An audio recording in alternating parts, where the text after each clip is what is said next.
heart failure, evidence, evolution, and emerging therapies.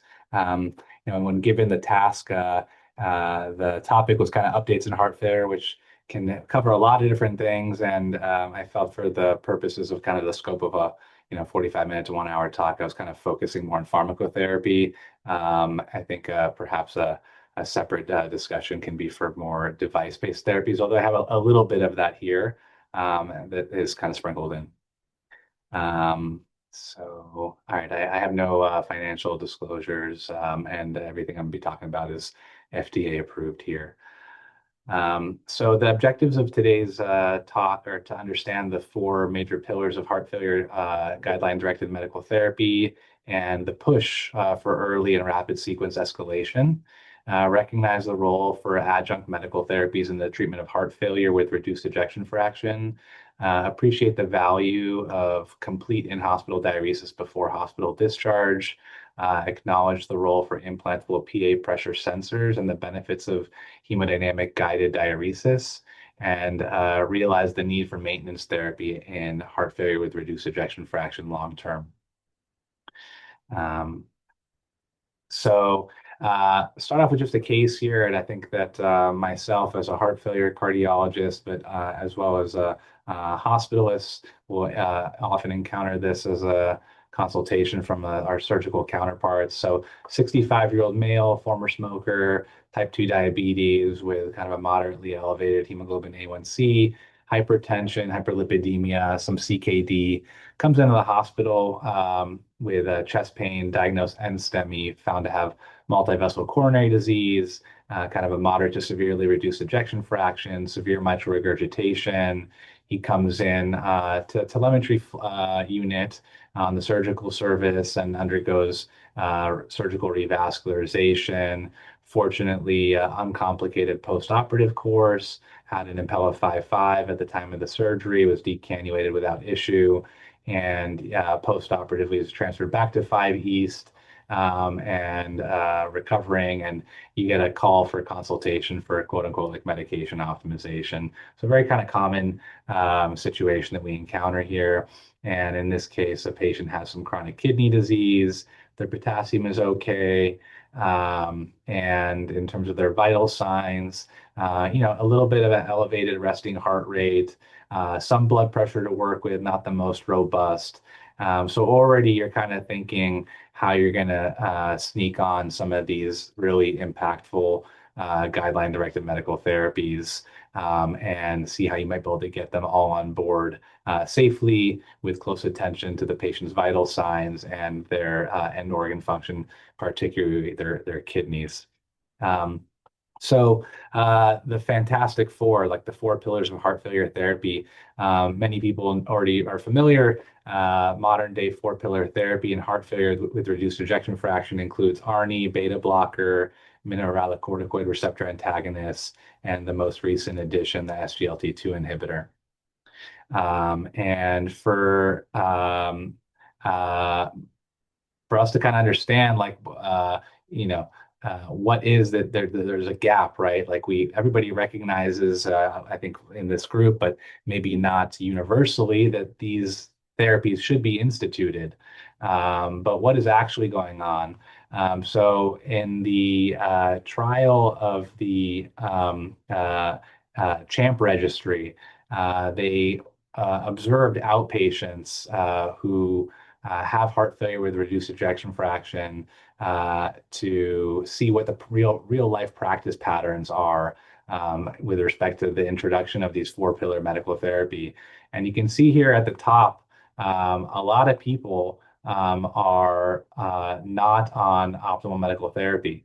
And so kind of broken down each column by class of medication, with the green bar being those that are treated. Mostly less than 50% of patients are receiving a lot of these guideline-directed medical therapies in practice. So there is a gap here for whatever reason. So despite everything that we know about the efficacy of these therapies, and then of the patients that were put on these four pillar therapies, the vast majority of them are not at target doses. So of the eligible patients, only 27% were prescribed, or sorry, 17% were prescribed ACE or ARB at target dose. Only 14% here, I don't know if you see my cursor, in the middle pie chart were prescribed ARNI at optimal dose. And beta blockers, 27%. Mineralocorticoid receptor antagonist is more widely used. It's actually like 76%. And of everybody, only 1% of eligible patients were receiving target doses of all medication classes simultaneously. So it's something that we all know about and we want to do, but for some reason in practice, it just doesn't happen.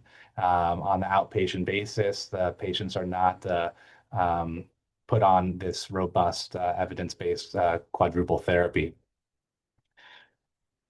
Why though? So my goal in this presentation is to convince you of the great value of these therapies if you're not already convinced, and the real triumph that they represent in the treatment of this disease that we commonly encounter, both myself as a cardiologist, but also hospitalists and internists on an outpatient basis. And these medications really do need to get on board. They have really significant impact on survival in a population that carries a very high risk of morbidity and mortality. So um, for the longest time, I'd say, I think going back to like the 60s or so, we kind of realized this theory that heart failure is a neurohormonal mediated disease process that actually has kind of negative feedback on itself through the normal hormonal pathways that are appropriate responses initially, but ultimately have detrimental effects on the heart. So, in patients with heart failure, there is activation of the sympathetic nervous system. What does that mean? Alpha 1, beta 1, beta 2 receptor stimulation, increased heart rate, increased contractility, RAS activation, increased vasopressin.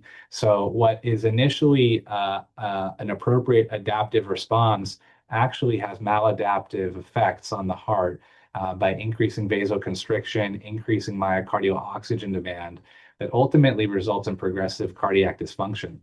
So, one of the earliest therapies, I will not say the earliest, one of the earliest therapies was beta blockers to step in here and put a halt to the sympathetic nervous stimulation. And beta blockers is old news, right? Like we know about beta blockers forever, and they've been saving lives in heart failure for decades. And it's been shown time and time again that beta blockers are efficacious in the treatment of heart failure in different populations. In the CIBIS trial and MERIT trial, and kind of less sick patients, in Copernicus trial with carvedilol in sicker patients, and then in the Capricorn trial, which is not shown here in this table, but in patients with a history of MI. So beta blockers work broadly and kind of uniformly across different phenotypes or different populations of heart failure, both ischemic and non-ischemic. So therefore, evidence-based beta blockers, carvedilol, sustained release metoprolol, bisoprolol, have garnered a class 1 recommendation in the management of heart failure because of really the significant impact on survival that you achieve with the simple introduction of a beta blocker. Just one thing of note here with beta blockers, and while I'm kind of harping on the point of getting people on medical therapy quickly and rapid escalation, beta blockers is one of those medications that you want to maybe take it a little bit more slowly. So we're not thinking about kind of rapid escalation during one short hospital stay necessarily. It's something that you might titrate or dose escalate every 1 to 2 weeks.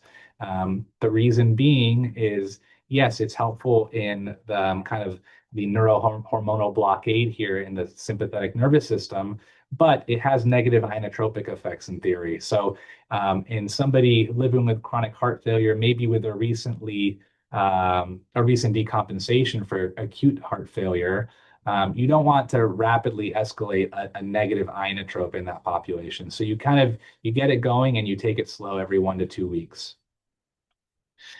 So next, we'll shift our attention to the renin-angiotensin-aldosterone system, or the RAS system. Again, initially beneficial, however, ultimately maladaptive. So in somebody living with heart failure, low cardiac output, poor renal perfusion, results in RAS system activation. And what does that result in? Increased blood pressure, increased aldosterone, hypertrophy, and fibrosis. So the development of RAS blockade initially with ACE inhibitors and angiotensin receptor blockers was really a key change in the trajectory of our heart failure population. With the earliest study here being the consensus trial back before I was even born. I was born in 1988, so this is 1987.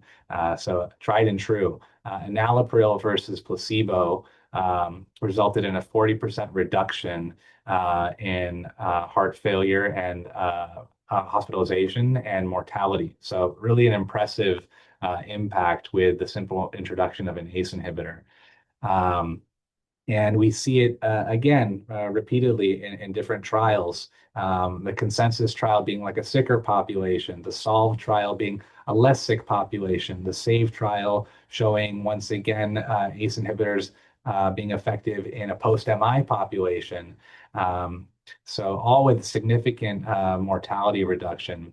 And a similar trend is seen with angiotensin receptor blockers or inhibitors, but maybe like with a little bit less compelling results. So when studied head to head against ACE inhibitors, no significant difference. And it's like, okay, well, that's good. Like, I have an alternative option here. But what kind of makes you perhaps have a little bit less confidence in angiotensin receptor blockers is in subsequent trials, like the VALHEF trial, where it was actually an angiotensin receptor blocker against placebo. It showed no reduction in mortality. There was a reduction in heart failure hospitalization, but you went from a 40% mortality reduction with enalapril in the consensus trial to no mortality benefit with Valheft or valsartan. So kind of the takeaway here is, and guidelines reflect that, is that ACE inhibitor is really kind of preferred. There's more robust evidence for ACE inhibitor over ARB. I think that oftentimes in practice, we kind of see them as interchangeable or equivalent. But really the data is more robust for ACE inhibitor. And ARB is a fine alternative, particularly in patients that are intolerant to ACE inhibitors, maybe from chronic cough or angioedema. But your mind should initially kind of go towards ACE inhibitor when you're kind of thinking about those two options specifically.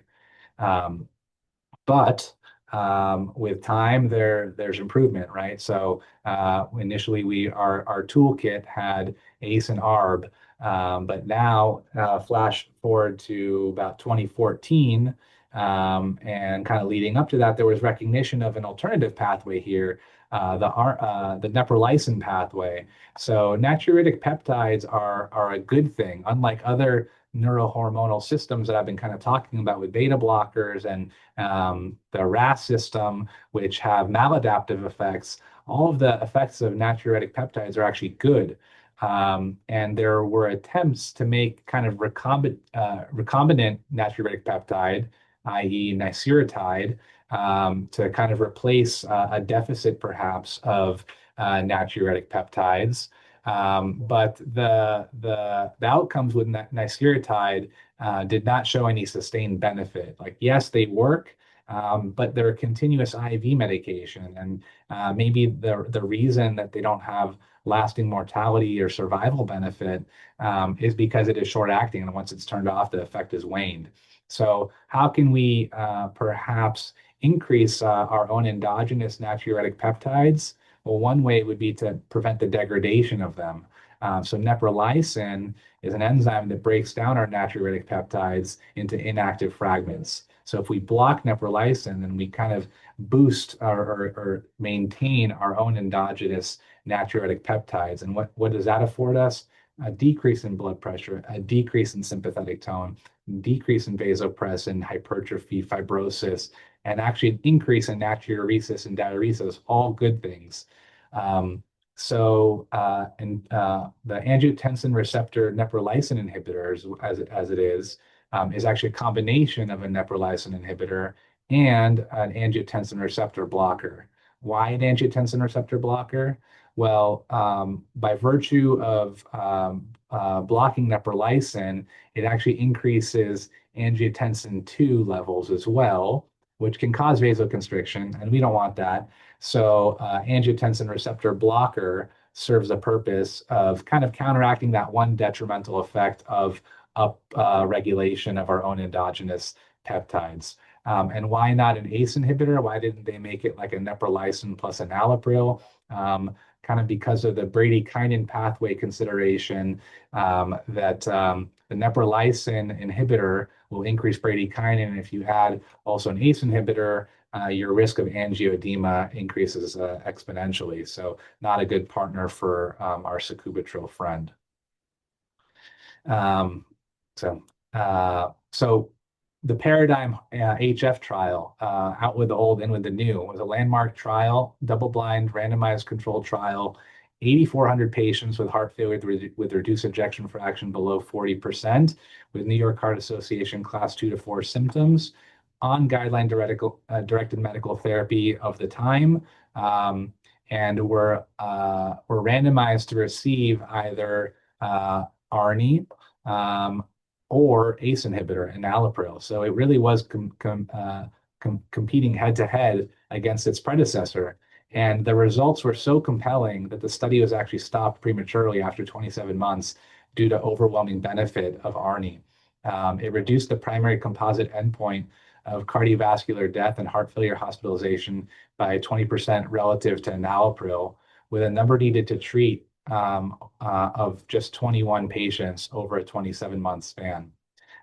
So it really established sacubitril valsartan, or Entresto as we know it, as the cornerstone therapy for heart failure, and led to strong guideline recommendation to actually be preferred strongly over ACE inhibitors, and kind of definitely over ARB alone. And one thing of note, symptomatic hypotension is a little bit more common with Entresto compared to just ACE inhibitor, although not necessarily associated with worsening renal function per se. So the guidelines here reflect that priority of ARNI. So class 1 recommendation for ARNI in the treatment of HFrEF with New York Heart Association class 2. I'm sorry, 2 to 3. And in folks that are not candidates for ARNI, cannot tolerate ARNI, maybe due to that symptomatic hypotension consideration, then ACE inhibitor would kind of be your next order of operation.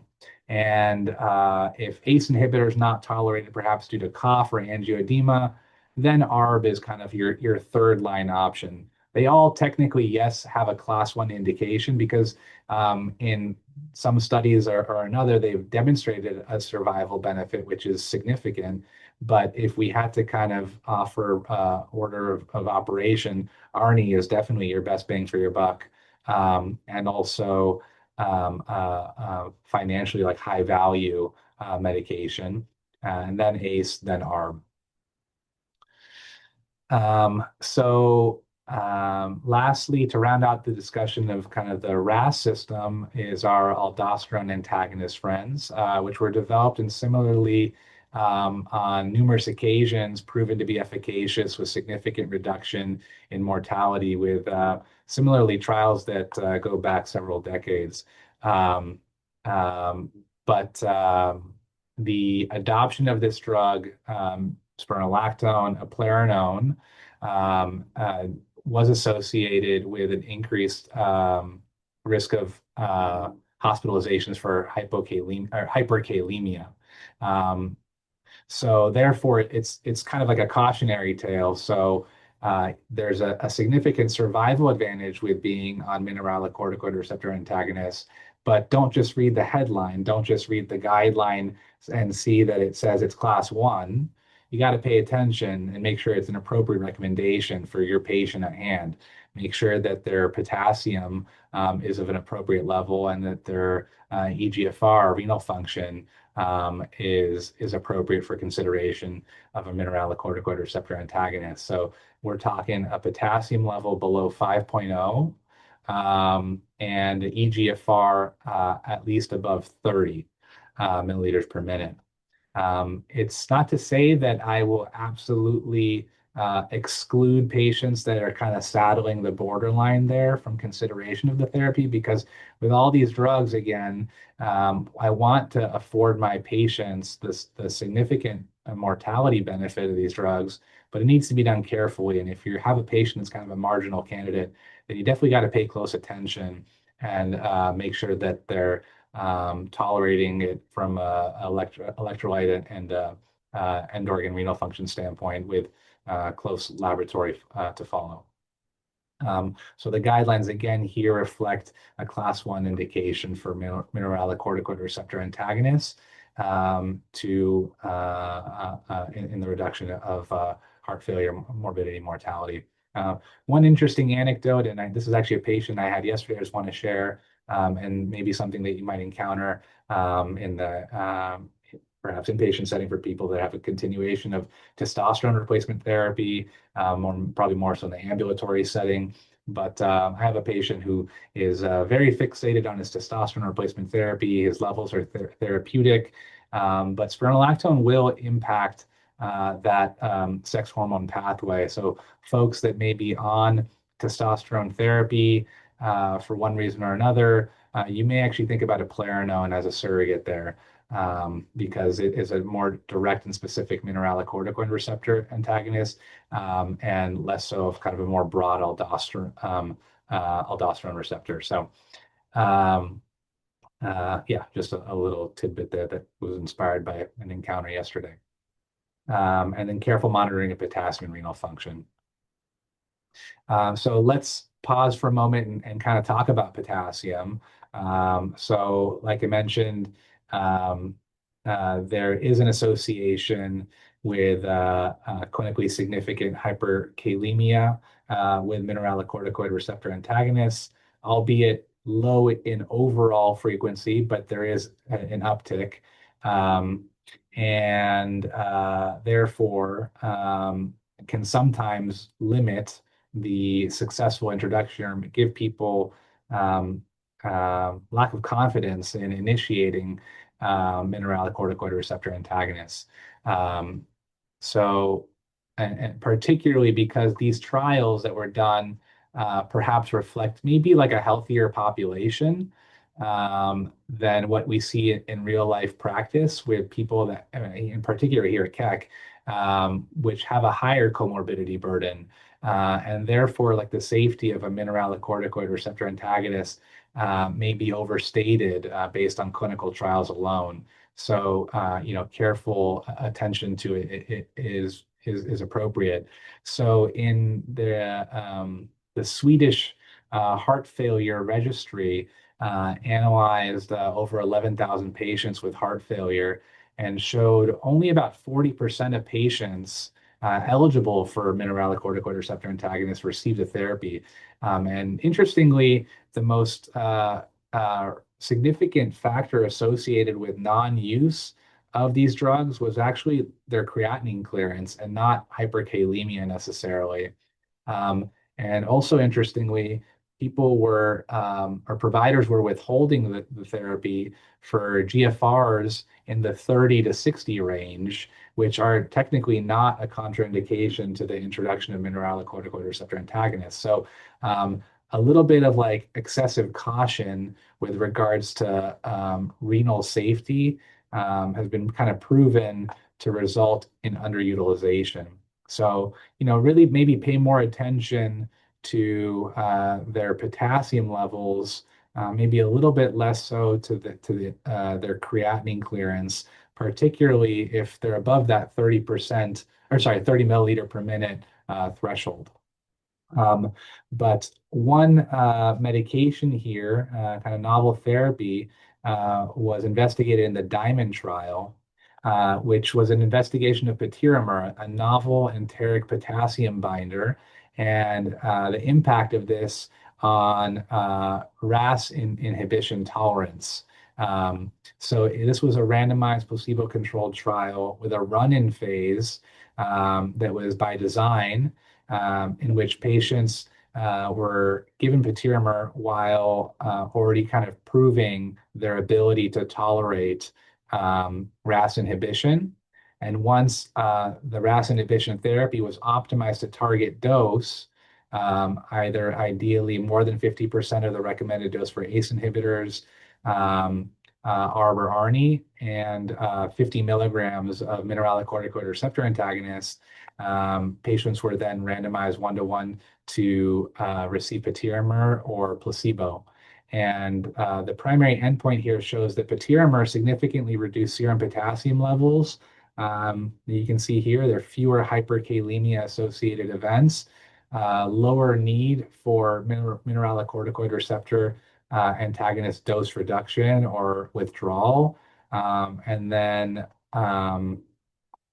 also an increase in total RAS inhibition use with ACE inhibitors, ARB and ARNI. So an effective drug, and the reason it's not maybe more commonly encountered here in the US at this point in time is that the guidelines, which were published in 2022, uh, um, preceded um, the most recent clinical trial, the Diamond trial. So it currently only has like a 2B indication, but it may garner more support in the future with kind of later iterations of um, of the guidelines. Because again, this Diamond trial, which had kind of the most impressive results of patiromer, wasn't the first study of patiromer necessarily, but the most impressive outcomes followed the publication of the 2022 guidelines. So I'll digress a little bit and a little bit of a kind of a jog everyone's memory, a history lesson here. So I want to give a shout out to rosiglitazone. So rosiglitazone, thiazidine was used initially as a treatment for type 2 diabetes, but in 2007, I think many of us remember rosiglitazone garnered a negative spotlight after a landmark meta-analysis identified a 43% increased risk of MI for patients treated with diabetes in this drug. Also increased risk of heart failure de novo and heart failure hospitalization.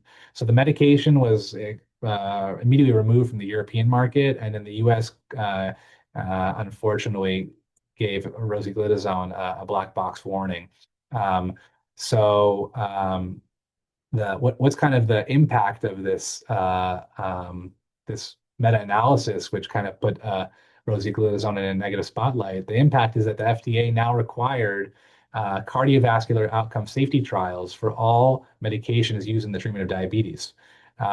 So thanks to that, when the SGLT2 inhibitors were being developed, it required the attention of cardiovascular safety trials. So um, uh, SGLT2 inhibitors being used in the treatment of type 2 diabetes, but also having kind of pleiotropic effects with cardioprotective, nephroprotective effects, reduction in inflammation, reduction in oxidative stress, fibrosis, decreasing intraglomerular hypertension, and sympathetic nervous system activation, all kind of protective of kidneys and increasing myocardial efficiency.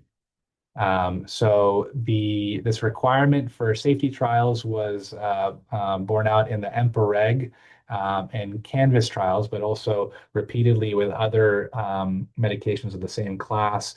First empagliflozin, canagliflozin, dapagliflozin, or tugliflozin, sitagliflozin, and time again in patients with diabetes with cardiovascular risk factors or established cardiovascular disease, SGLT2 inhibitors were shown to have a significant improvement in cardiovascular death and heart failure hospitalizations.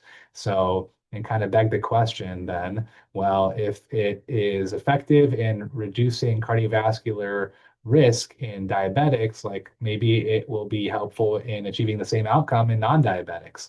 Um, so here we see the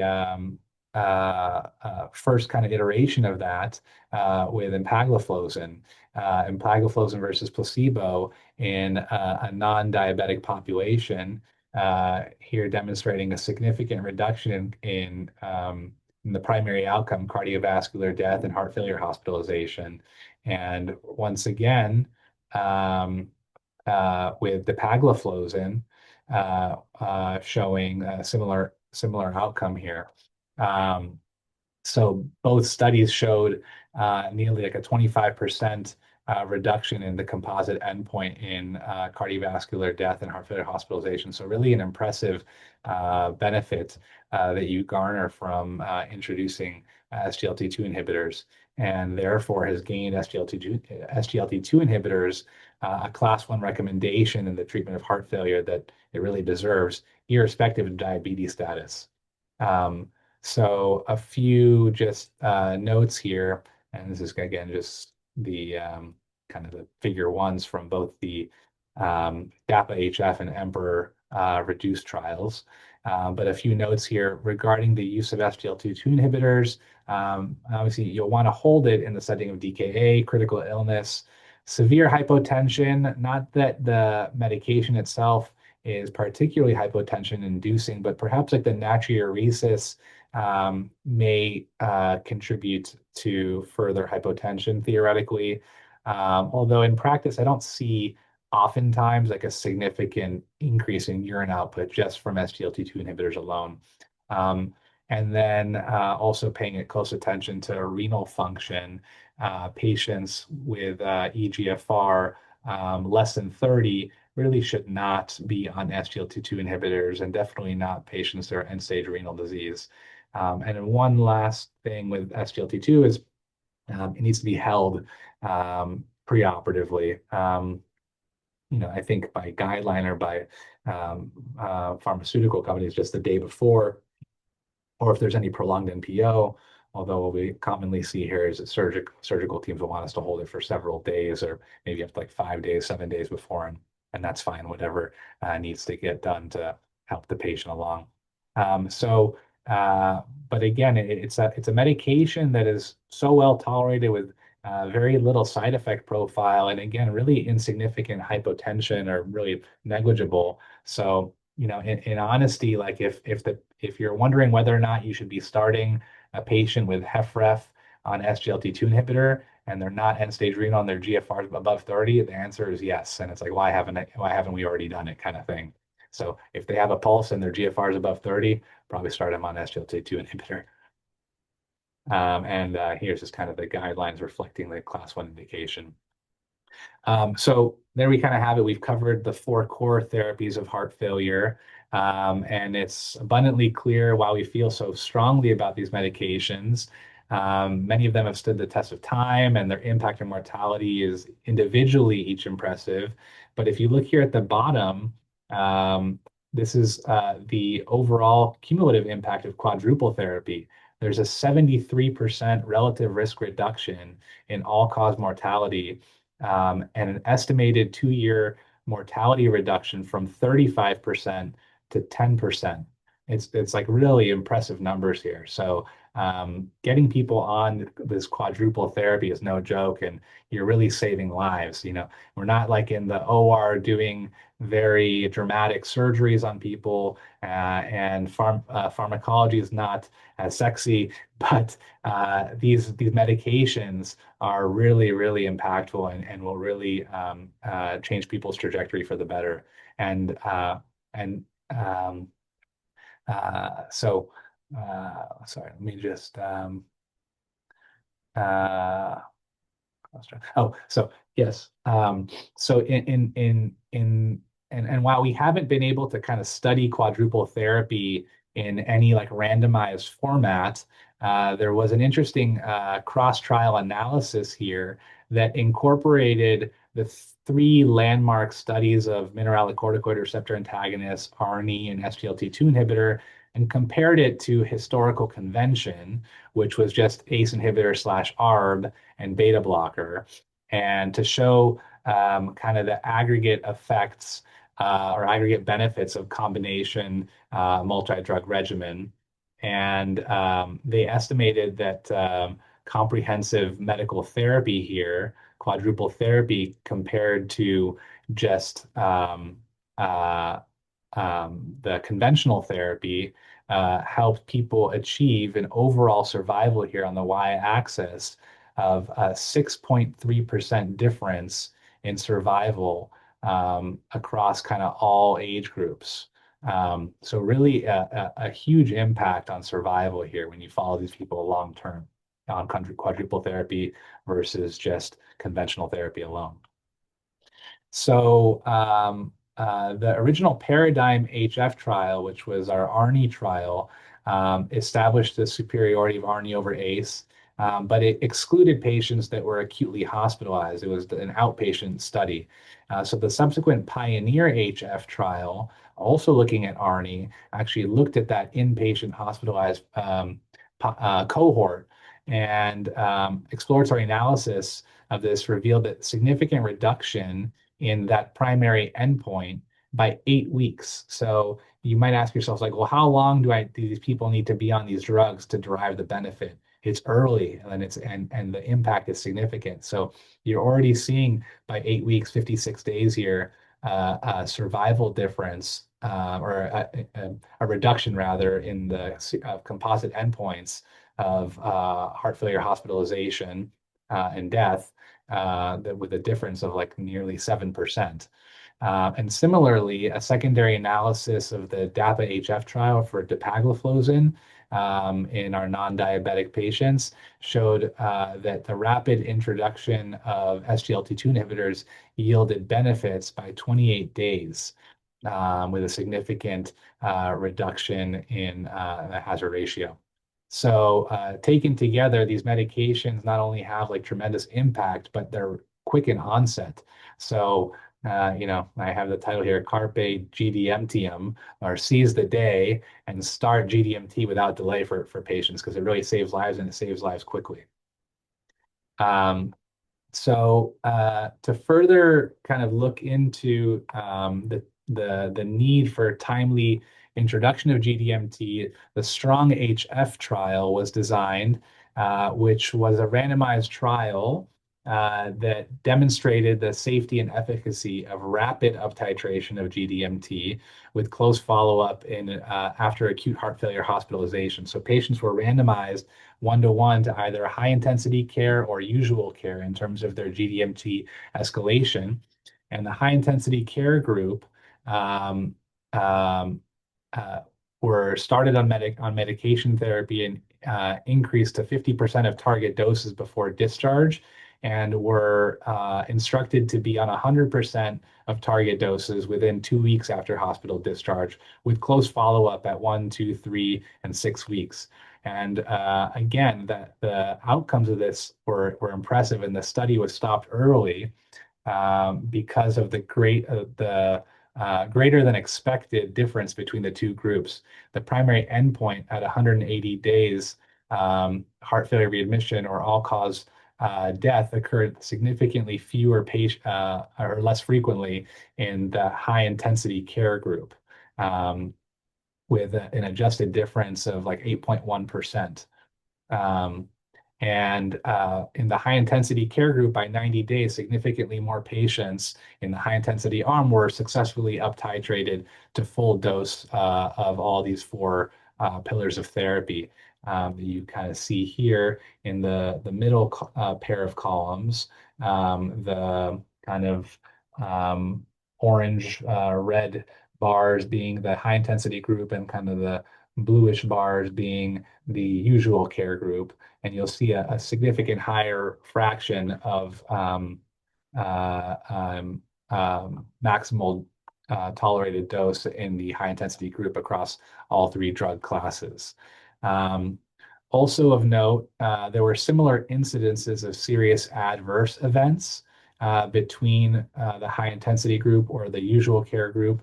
So rapidly escalating therapy does not necessarily mean you're putting the patient at higher risk of serious adverse events or fatal events for that matter. Um, so important to get people on therapy early and up titrate quickly without delay. What I often see happens is people may get on kind of wimpy doses of therapy by the time they're discharged, and then it just kind of lingers there for a long time. And it's really a disservice to patients because, again, by early rapid escalation, we see that significant divergence in survival by 6 months, by 180 days. So in terms of like how you might approach this, and this is just stylistically how I might do it.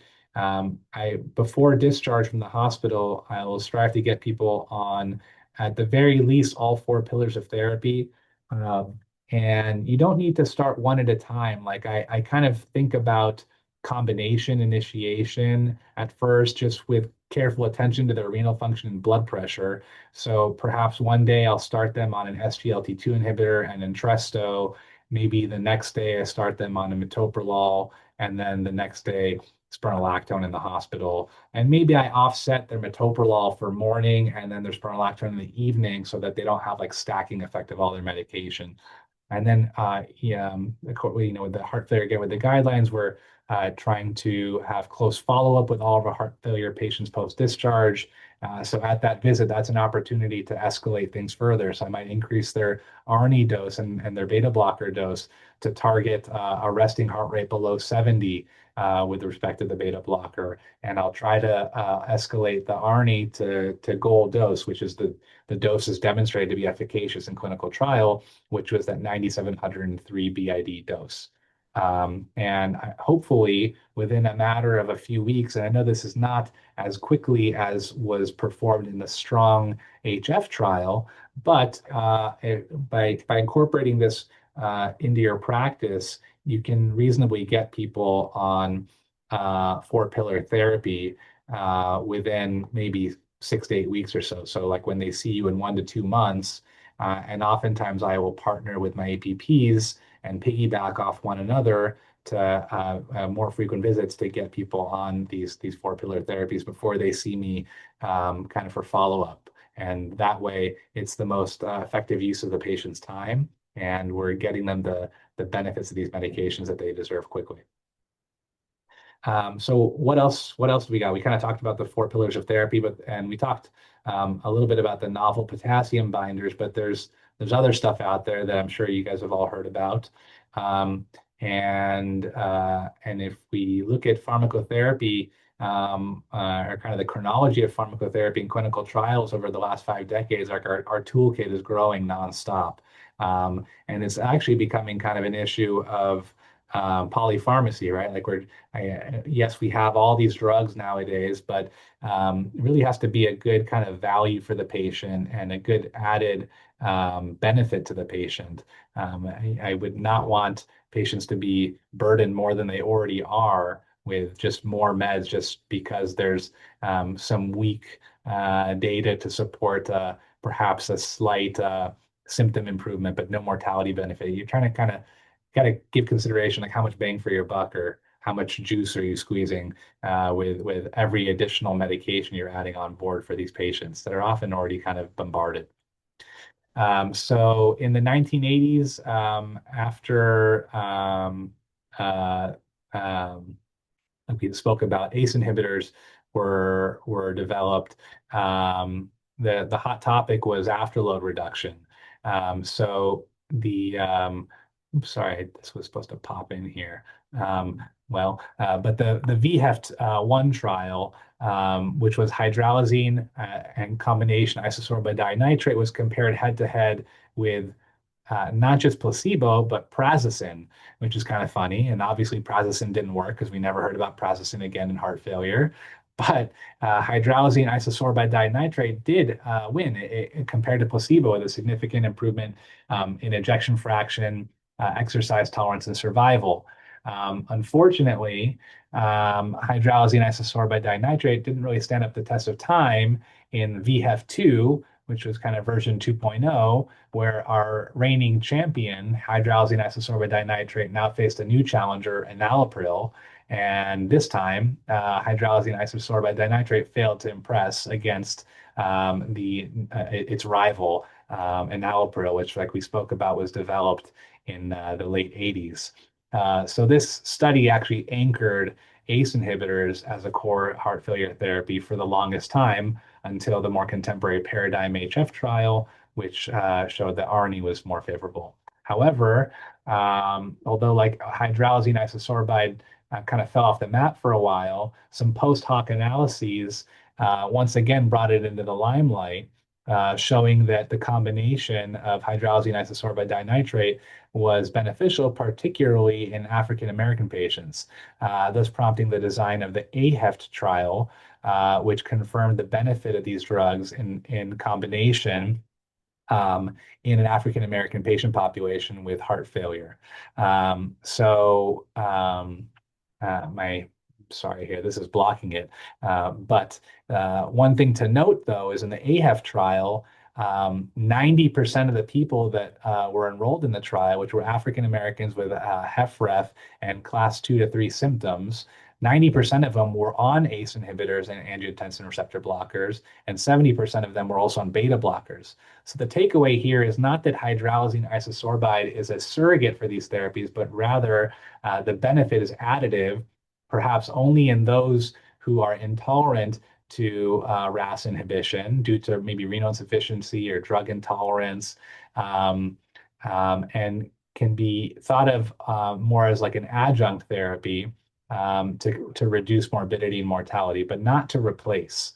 And the guidelines reflect that. So it's really meant to be in combination with core therapy or core optimal medical therapy, which might include today ARNI or ACE ARB if ARNI is not possible. And then for folks that are not on ACE ARB ARNI, kind of garners a to be indication, maybe a little bit more of an unknown, but kind of a reasonable thought process to think of it as perhaps like a surrogate. So we just kind of talked about isosorbide dinitrate, which is an oral nitrate, and nitrates have been around for a long time, have been an interest in heart failure. So targeting the nitric oxide soluble guanylene cyclase CGMP signaling with organic nitrates will directly stimulate soluble guanylene cyclase, which has been used in heart failure for many years. Unfortunately, oral nitrates or IV nitrates with like glyceritide, like we spoke about, is associated with side effects, headache, dizziness, hypotension, and also the development of tolerance with nitrates is common over long-term use. So other drugs targeting this pathway have included like phosphodiesterase inhibitors or PDE5 inhibitors, which limit the degradation of cyclic GMP, but require the availability are kind of dependent on the existence of nitric oxide, which is actually decreased in patients with heart failure. Due to endothelial dysfunction, there's a decreased availability of nitric oxide to begin with, and the presence of, partially due to the presence of reactive oxidative species. There's also desensitization of soluble guanylate cyclase to nitric oxide. There's a relative deficiency of soluble guanylate cyclase and reduced cyclic GMP signaling, all contributing to heart failure disease progression. So a novel therapy, vericiguat, is a soluble guanylate cyclase stimulator that works by enhancing cyclic GMP pathway by binding to a binding site on soluble guanylate cyclase independent of the nitric oxide binding site. And by doing so, it actually increases the sensitivity of soluble guanylate cyclase to whatever existing levels of endogenous nitric oxide are around, and ultimately catalyzing the conversion of GTP to cyclic GMP, which acts as a secondary messenger and helps maintain normal vascular tone, which is important in heart failure because these patients tend to be very vasoconstricted, which has detrimental effect on myocardial oxygen consumption and contractility. Um, so the Victoria trial enrolled over 5,000 patients with heart failure with reduced ejection fraction, with an EF less than 45%, class 2 to 4 symptoms, with a recent hospitalization for heart failure in the past 6 months. Again, notably, 60% of the patients were already on ACE, ARB, ARNI, beta blocker, mineralocorticoid receptor antagonist. So this is kind of done in that background, but the patients were randomized 1-to-1 in a double-blind style to vericiguat versus placebo. And while vericiguat achieved its primary composite endpoint of cardiovascular death or first heart failure hospitalization compared to placebo, it didn't do so with like particularly compelling statistics. With only a 3% absolute risk reduction in the composite endpoint, which was largely actually driven by about a 2% reduction in heart failure hospitalization rather than much weight in the mortality benefit. So are we using vericiguat commonly in practice? Like personally, me, no. I think like amongst the folks in our group, similarly, like not so much. But when might you consider vericiguat? Maybe if somebody is already on maximal four-pillar GDMT and yet they continue to be symptomatic and they continue to be hospitalized, because remember the Victoria trial pre-specified a recent hospitalization for heart failure.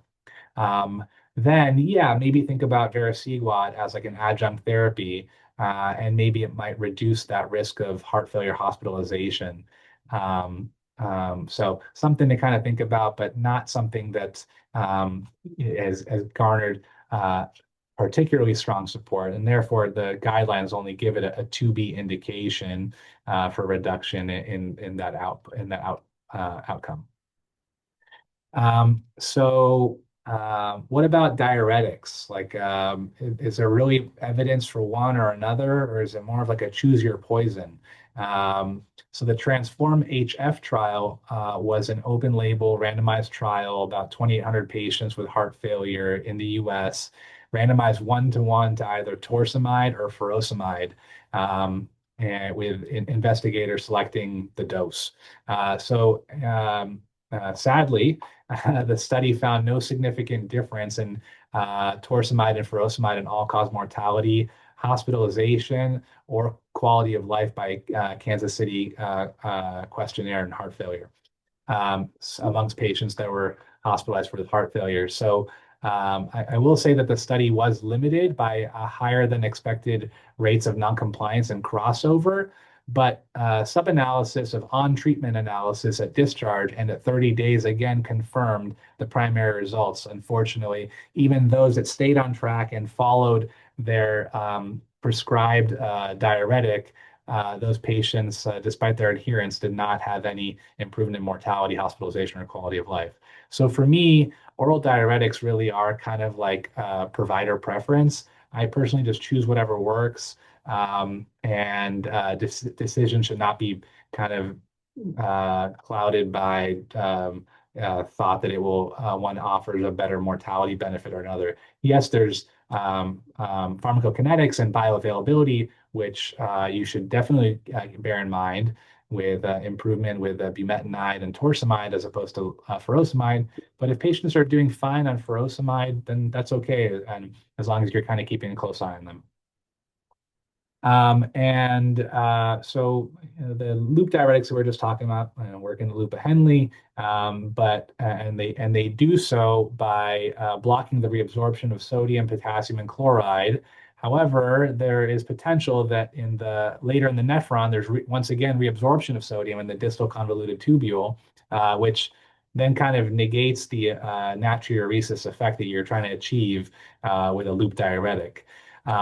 So perhaps sequential blockade of the nephron may help people achieve better diuretic responsiveness. So the chlorotic trial was a prospective randomized trial, placebo-controlled, in which patients hospitalized with acute heart failure were randomized 1-to-1 to receive hydrochlorothiazide versus placebo. in combination with their existing furosemide loop diuresis. And the treatment group achieved more significant changes in weight from baseline and improved dose responsiveness to the diuretics that they were getting by 96 hours. However, notably at the expense of impaired renal function and increased frequency of hypokalemia, although none of these hypokalemia events resulted in any significant difference in serious adverse events. So no like hypokalemia related deaths necessarily. So it'll help you get there faster for sure. Maybe your kidney function will be a little bit worse off for it. However, there may be some value in what is kind of perceived as over-diuresis. And maybe there is some value in hemoconcentrating. So when looking at two groups of people, those that end up hemoconcentrated, which is based on a delta in their hematocrit or change in their hematocrit, albumin, total protein, or two of three of these, those that achieve hemoconcentration actually have an improved cumulative survival at a 6-month time. So you're better off maybe taking on that acute insult in renal function in favor of a long-term survival benefit and also decreased risk of rehospitalization due to underdiuresis. So in guidelines, it kind of reflects like what we said. It's a little bit of choose your poison. People that are decompensated opt for IV diuretics to help them achieve euvolemia faster. But there is no particular weight in one diuretic over another. So what about cardio memes, not cardio memes? But I share a meme here that I made and I think is pretty good. So I checked the JVP. Be honest. I checked the S3. Be honest. Okay, I just checked their cardio memes because nobody looks at S3 or nobody looks at JVP and nobody auscultates hearts anymore. We just look at echoes. So we just look at the cardio memes and it tells us exactly what we want to know. So what is cardio memes? CardioMEMS is a implantable pulmonary artery pressure sensor. The procedure is straightforward. A cath is placed in the pulmonary artery to determine baseline hemodynamics and, along with a selected are you guys hearing the audio? To confirm the target Try muting it. vessel. The catheter delivery system is advanced over a guide wire to the identified target implant site. Once in position, the sensor is released from the delivery cable. And it's nitinol loops. I'm not sure if you guys can hear it, but I hear it. We can hear it. You guys necessarily hear it. But this is the pulmonary artery pressure sensor, and it's done through venous access. A 12 French sheath is used through femoral access. It can be done through IJ access as well. That's introduced kind of like a Swan-Ganz catheter. And actually, to start off the procedure, we perform a PA angiogram. And delineate the pulmonary artery anatomy. And thereafter can, over a wire, introduce this pulmonary artery pressure sensor that kind of looks like that little infinity loop. And it, sorry, in your hands will, be about the size of like a quarter in length, but very thin profile. And the majority of the length there is those very soft, distensible wires that really anchor it in place. And as you saw in the animation there, kind of fibrose and secured in position. And does it embolize? No, we park it in kind of right before a bifurcation of pulmonary artery branch vessels. And the vessel needs to be large enough to accommodate it. And by parking it right at the fork, it will not kind of migrate distally. So there have been a number of clinical trials looking at the pulmonary artery pressure sensors. The Champion trial was the first one, a randomized trial of about 550 patients with class 3 heart failure symptoms on optimal medical therapy, which demonstrated a 28% reduction in heart failure hospitalizations at 6 months and a 37% reduction over a 50-month period. But what's more compelling is that once the control groups gained access to the pressure data, because this again was like a randomized trial of the use of the device. Everybody got the device, but only 50% of people had hemodynamic guided diuresis. But once the control group crossed over and gained access to their pressure data, their hospitalization rates similarly decreased by 48% compared to their prior control period. And there was a trend towards a mortality benefit, but unfortunately, it just barely missed meeting clinical significance. A limitation of the Champion trial was that the study was non-blinded with differential contact between study personnel in the treatment arm. So there was some concern for bias. Also, the Champion trial kind of evaluated a sicker patient population with New York Heart Association class 3 symptoms. So to kind of address these two pitfalls, the GUIDE-HF trial was a multi-center, single-blinded randomized trial.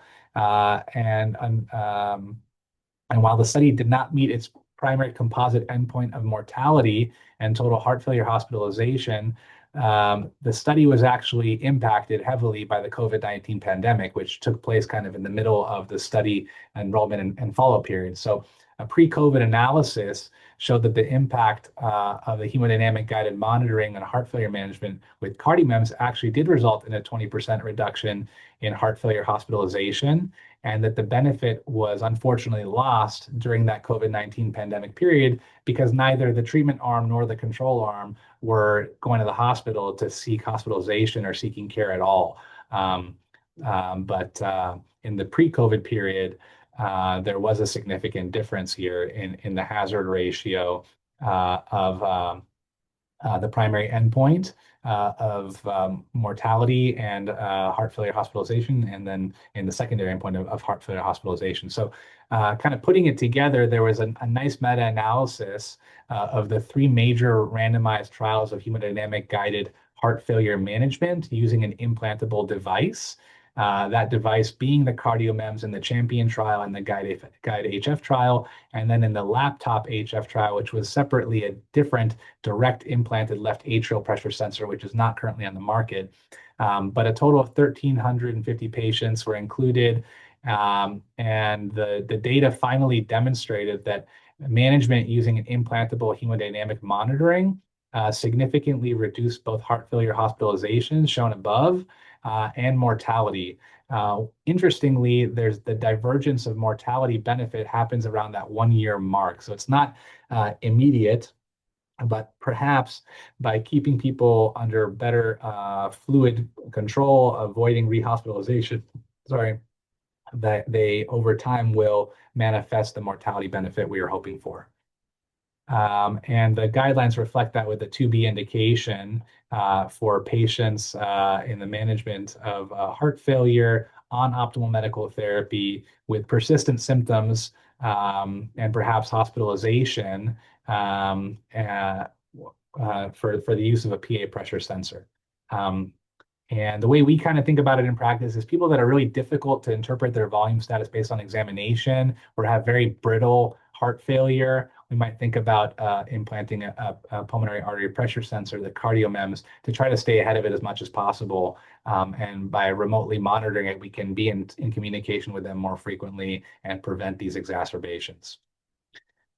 And on the last couple slides here, I appreciate you guys' time. So ivabradine, what is ivabradine? I've probably heard of it, but it's a medication that blocks the hyperpolarization activated nucleotide gated channel, which is responsible in the SA node for being like our cardiac pacemaker current.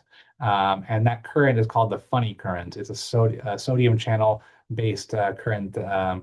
And the mechanism selectively reduces the heart rate by slowing the depolarization process that happens on a cyclic basis. And by slowing the diastolic depolarization, you actually reduce the R to R interval and you slow the heart rate over time without the negative inotropic effects of a beta blocker or some sort of AV nodal blocker. So the SHIFT trial was a randomized double-blind trial of 6,500 patients with HFrEF, EF below 35%, class 2 to 3 symptoms, with sinus rhythm with a resting heart rate above 70 on maximally tolerated beta blockade. And those patients were randomized to ivabradine versus placebo. And ivabradine helped people achieve an average 15 point reduction in their resting heart rate from an average baseline of about 80 in the population. And the trial showed an 18% relative risk reduction in the primary composite endpoint, cardiovascular death or heart failure hospitalization. Although the benefit was primarily driven by the heart failure hospitalization component and less so by the mortality. And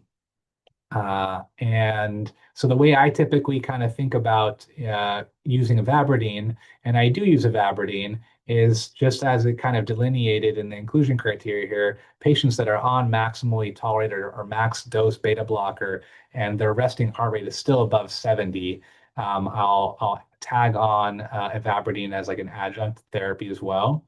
Or, and I have this sometimes in like end-stage renal patients that have prohibitive hypotension, intolerant of beta blocker. I might consider the use of ivabradine in lieu of a beta blocker to try to get their resting heart rate down to decrease their overall myocardial oxygen demand.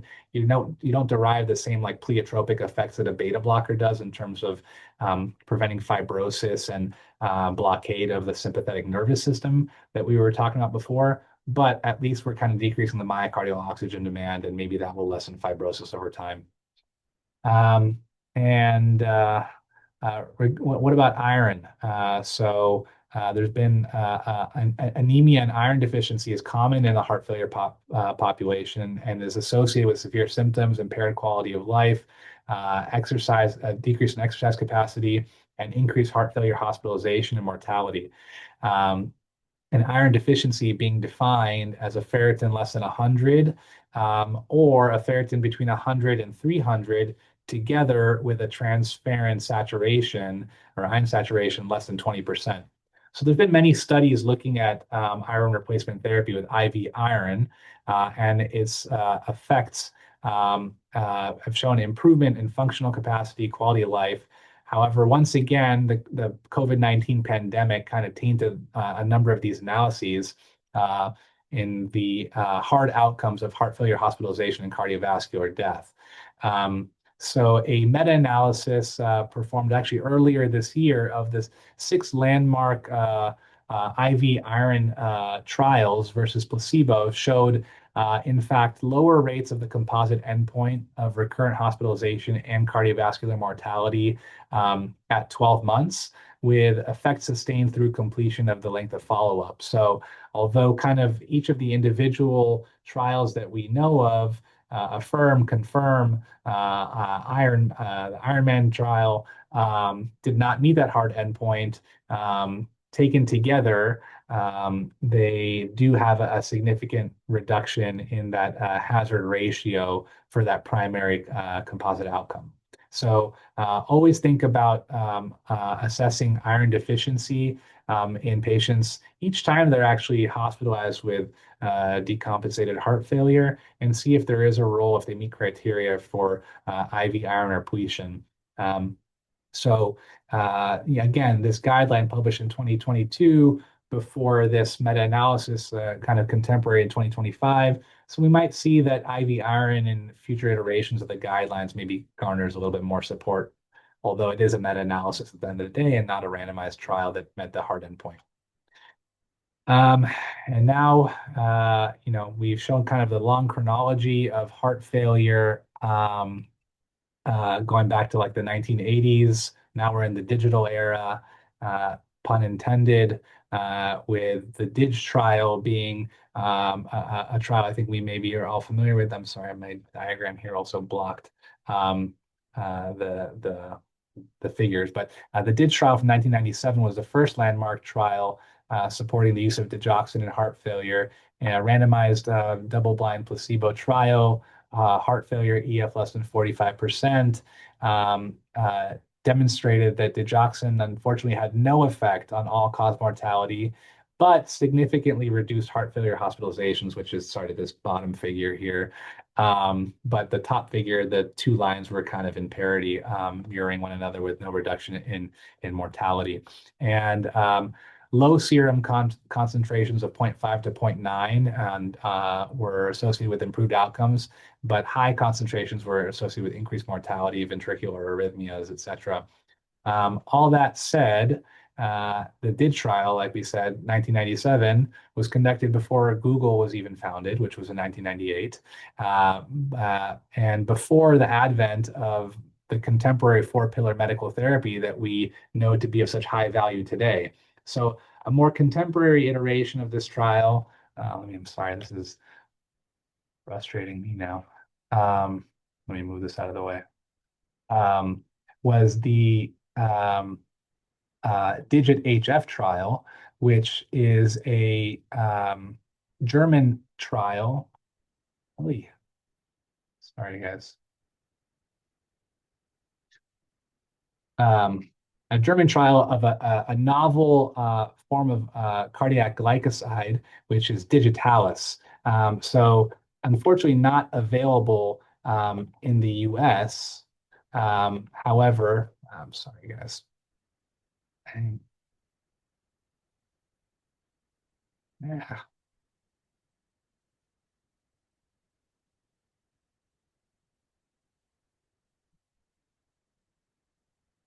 Okay.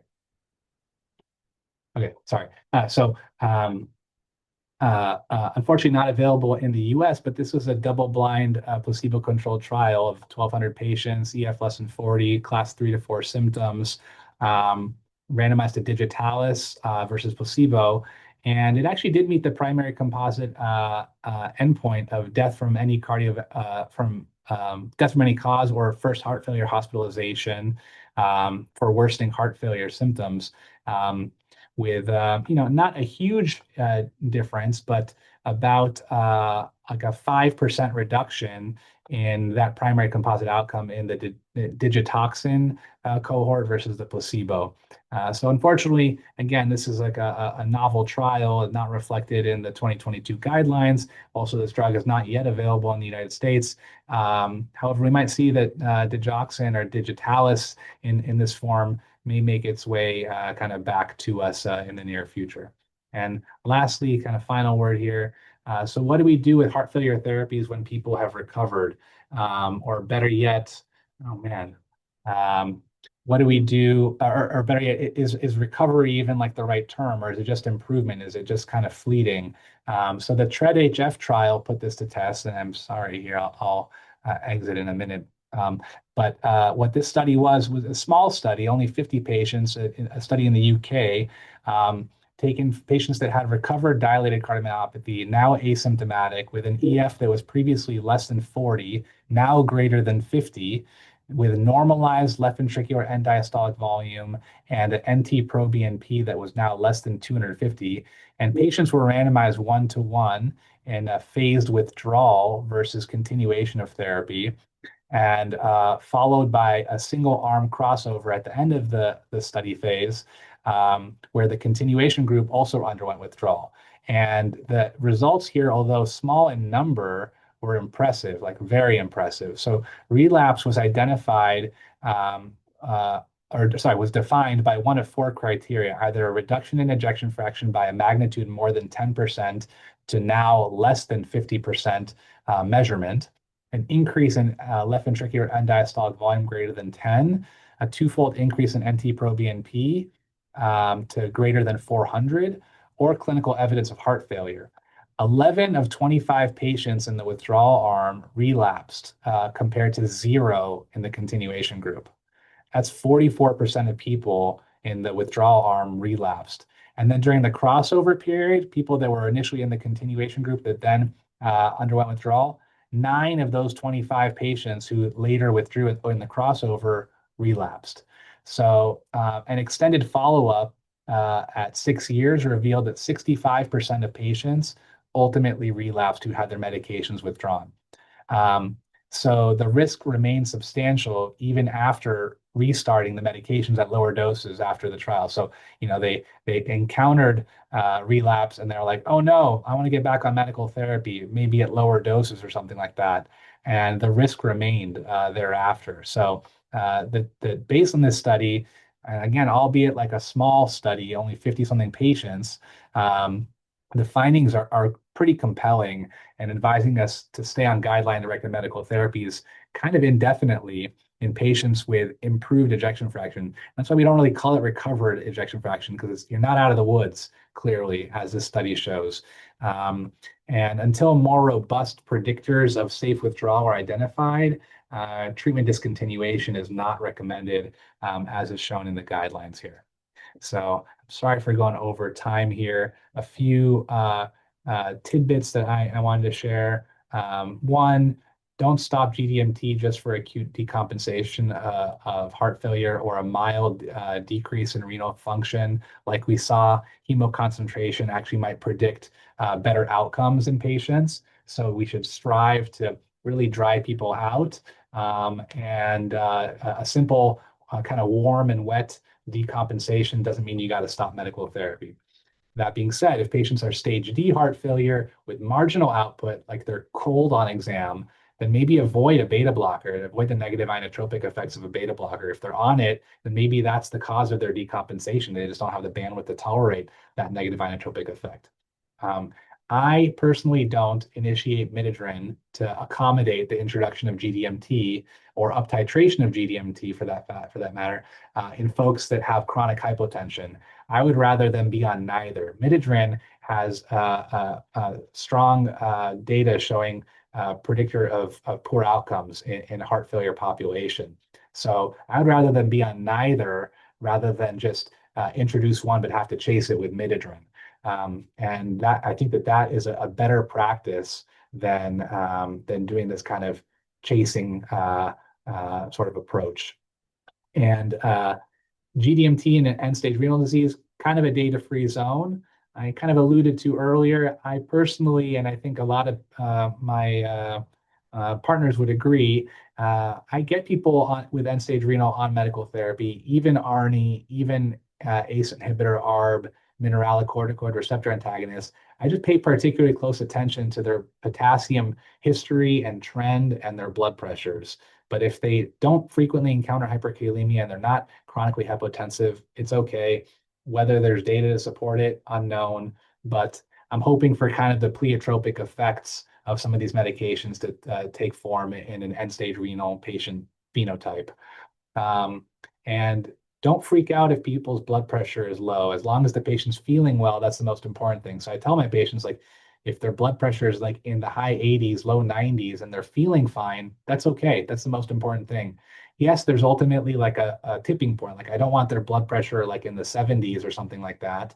But it's kind of case by case. You see where they're kind of starting out with. If they've started out with a blood pressure of 150, maybe I don't want to drive them down to like 80. But if they started out with like in the 100s, one teens, and now they're like in the high 80s, it's probably fine, especially if they're feeling fine. And if you're nervous about it, you can even think about like half doses of ARNI, like a 12, 13. You tell them to take half a pill twice a day. And always kind of keeping in mind, striving to escalate therapy as tolerated. And I usually kind of see SPP greater than 100 as opportunity. I kind of see it as a glass half full. In that strong HF trial, they actually rapidly escalated with SPP target threshold above 95. And lastly, don't de-escalate medical therapy, as the TREAD-HF trial kind of showed us. It will be a high risk for relapse for your patients. So last thing here, just a MOC question. A 72-year-old man with ischemic cardiomyopathy, EF 25% is admitted for decompensation, lower extremity edema, dyspnea. He's diuresed aggressively. He's now euvolemic. His blood pressure is 102/64, heart rate 78. His baseline creatinine is 1.4. It's a little bit up to 1.6. His K is 4.7. He's on guideline medical therapy, which includes metopsuccinate 100 and losartan 50. And we want to optimize his medication before discharge. Which of the following medication changes provides the strongest evidence-based mortality and morbidity benefit? can be initiated safely during this hospitalization and is most appropriate based on the current clinical status.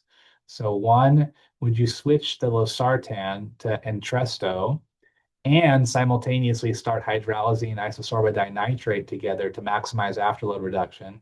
Two, would you add an SGLT2 inhibitor such as dapagliflozin or Farxiga, despite his borderline blood pressure and mild AKI? Three, increase the beta blocker to maximum tolerated level before discharge. Or four, hold any medication adjustment until outpatient follow-up because the renal function is not fully stable. So I'll give you kind of a minute to stare at this. So maybe kind of walking through it. Option A, switching to losartan and or switching to Entresto and adding hydral iserdil. While the ARNI initiation is appropriate, I would not necessarily throw on the hydral iserdil on board as well. Again, remember that the hydral iserdil is really just an adjunct. So I would first prioritize getting them on 4-pillar therapy first, before adding on some of these little adjunct options that you have. And unless they are intolerant of ACE, ARB, ARNI, I would not think about hydral iserdil up front. And again, remember that the data for that is most robust in an African American population with persistent symptoms despite being on appropriate GDMT. And adding the iserdil hydral with the ARNI, you're going to put the patient probably at increased risk of symptomatic hypotension if they're only starting with a blood pressure of 102. What about option C, increasing the beta blocker dose? So he's already on 100 metoprolol succinate. His heart rate is 78. It's not perfect, but he's on a nice dose of the beta blocker, and he was just hospitalized for a decompensated heart failure. So remember, we talked about beta blockers. I kind of take it a little bit slower. I'm not rapidly escalating like some of the other medications because of that kind of negative inotropic effect. So I would kind of wait till they get fully out of the decompensated window and then maybe pay more attention to fine tuning the heart rate. So maybe on that first outpatient visit, then I'm doubling their metoprolol to 100 BID. And try to get their resting heart rate below 70. Option D, hold any medication adjustments. That pains me as a heart failure cardiologist to see that. And like that's definitely not the answer. The mild AKI, yeah, he's got a little AKI, but it's not prohibitive. Like we kind of talked about some of the thresholds with MRA and SGLT2 inhibitor. So the answer here is B. I would prioritize getting on all 4 of these pillars of therapy, and then kind of fine tuning things to more true optimal therapy thereafterwards. So he's already on an ARB, he's on a beta blocker, and I would work on trying to get him on an SGLT2 inhibitor first. Again, I think that the impact on renal function or causing like acute insult to injury is not significant with SGLT2 inhibitors, and his eGFR is going to be above the 30 mark here. I think that would be the right move in this situation. Also, the SGLT2 inhibitor, not significant impact on the blood pressure or hemodynamic effect. So he'll for sure safely tolerate it in terms of vital signs. And maybe the MRA I would defer until outpatient follow-up. Maybe their kidneys have cooled off a little bit. They're closer to baseline of 1.4. And then at that first outpatient visit, I would get them on a spironolactone perhaps. So that's how I might approach this clinical scenario. So that is all I got. I thank everybody. I'm sorry it took probably an additional 15 to 20 minutes of your time. But I appreciate everyone's attention. I'm happy to answer any questions.